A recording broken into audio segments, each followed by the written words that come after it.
What is up, everybody? Bobby here, the Nintendo Guru. Time for the breakdown. So every single week, Monday through Friday, every day in between, I take the top Nintendo stories of the day, talk about them, discuss them, break them down, give my opinions on them.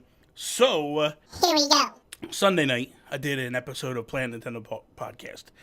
Joseph Moran, Mr. Badbit, was the guest. Things got very heated when we were discussing Labo VR. I was claiming that it wasn't true VR. I was making all kinds of bold claims. Alexander Mejia, he just put out a video a couple days ago where he is, for those that don't know who he is, award-winning VR game developer. Put out a game called Starship Commander for VR, won all kinds of awards. He is an exceptional developer when it comes to VR. So now he puts out this video where he breaks down everything about this Labo VR. He is fully confident that this thing is going to do amazing things. Essentially, a couple of things that he discusses that I want to talk about here. Number one is, it is true VR. So I was wrong in that behalf that I kept saying that I didn't feel it was VR. So I made a mistake. My apologies to Badbit and everybody that I upset by saying that it wasn't true VR. It is true VR. I am a dummy, and I fully am aware of that. We know that's going in. It's not a shocker. It's, whatever. He basically talks about how typical VR, Oculus and all that stuff, is anything under the age of 13 they don't want you playing. Anybody that's under the age of 13 should not be touching it. What Nintendo is stating, anybody under the age of 6 should not use Labo VR. And he breaks it down of why this is okay and why everything should be okay. Essentially, he's giving all the technical ideas behind this of why this will work, and he's basically saying that, like, first off, all the people that are screaming from the rooftops and saying that this is a bad thing, this is not made for you. This is made for kids to give them their first experience with VR, because they're not allowed, or shouldn't be anyway, playing PlayStation VR or Oculus Rift or the Vive. Any of that stuff should not be touched by kids under the age of 13 years old.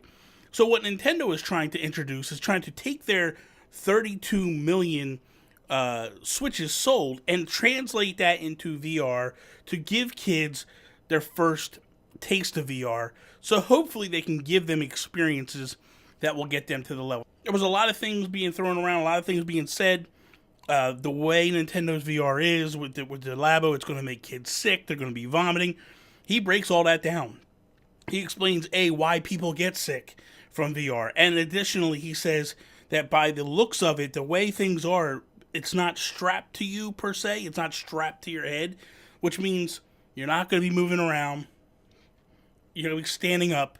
You're not going to be running around. The idea is, behind this VR, he believes that the games that are going to come out for this VR is going to be, you'll be seated, not moving, not jumping around, not doing stuff like your typical VR allows you, because this isn't set up that way.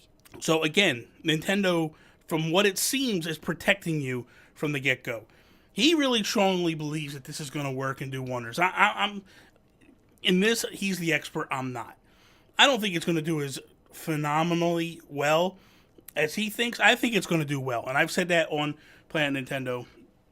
I don't think that this is going to be a flop. I think the curiosity levels are very high, that people are very interested. I mean, look, I was curious about the other Labo stuff, not curious enough to buy it.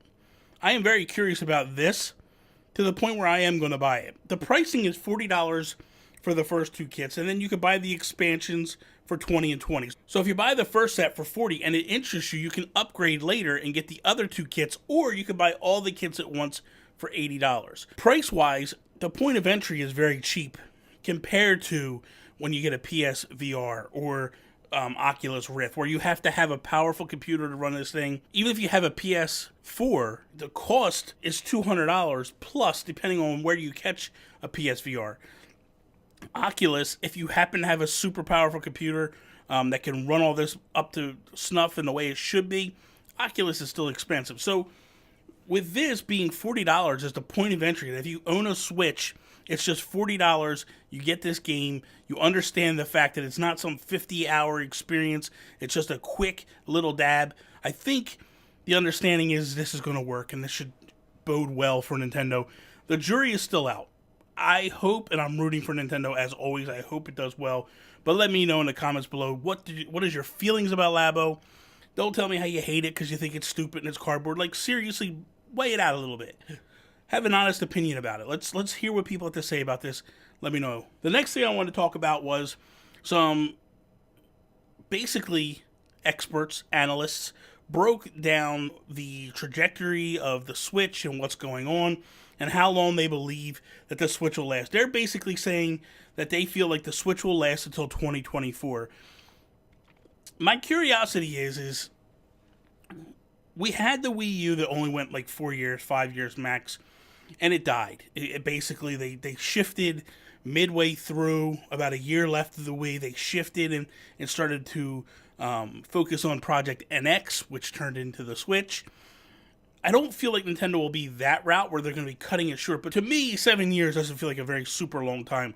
I know most game development cycles are anywhere from 6 to 8 years max, so this kind of falls in the middle, but this is a little bit different. And I've said this to sound like a broken record time and again. Like, I feel like Nintendo has giving itself the ability to basically just upgrade this.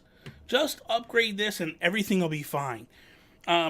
You keep the Joy-Cons the same, you keep the Pro Controllers the same and everything, but as long as you continue to upgrade this, everything should work out for Nintendo. Because this thing, you could essentially just make it more powerful, put the 1080 screen on it, make it stronger, put a better processor.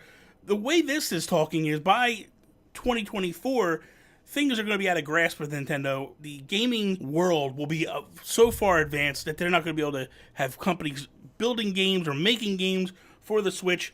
And that's where I feel like upgrading this tablet with working with NVIDIA, which, by the way, does the best video cards in the PC world. Most PC gamers love NVIDIA. It makes sense to me that, like, they partner with NVIDIA, they partner with a good company, they have a good console, they have a good idea, a good concept. To me, it'll just continue to grow forward. It'll continue to move forward, and they'll continue to update and change the way things are. So I'm happy to see this. But the 2024, I think, falls a little short. I'm not going to lie. I feel like they're just basically looking at typical numbers and going like 7 years, done. We know for a fact that Nintendo and NVIDIA have a 20-year partnership together. That was talked about before the Switch. Just before the Switch was getting ready to launch, they talked about, like, hey, Nintendo has a 20-year partnership with NVIDIA. It's just curious to me, like, what else is the partnership going to do? Who knows? But I think that if you have a 20-year partnership with a company, you have that 20-year partnership to continue to improve and build upon this console. This is the future. I don't feel like this is something... I don't feel like our boxes in our houses is the future. I feel like that is going to disappear and go away. This being mobile and home console all built in one, that's the future. That's where Nintendo, I think, takes the advantage, because you're able to appease two markets, United States, Japan, and so on and so forth. I think the analysts might be cutting it a little short. If I'm thinking, I really think we're going to get 10 to 15 years out of the Switch concept. I don't think this original design is going to last 15 years, but the idea that we're going to stick with the Switch and get a Switch 2 or a Switch 3, you know, just like we got our new 3DS and 3DS XL, and I mean, it started with the DS, DSi, DS XL, all these different things, to eventually get to the point where it is now, where the 3DS then transferred back to the 2DS, and now we are basically done with the DS. I think we're looking at the same thing ultimately. That is all. Thank you guys for watching another episode of Nintendo Guru Daily. Hopefully you enjoyed it. If you did, please slap the like button down below. Share it with all your friends if you're not a subscriber. Please smash the subscribe button. Follow me Instagram, Twitter, @Nintendo Gurus. That is all. Peace out, Preston.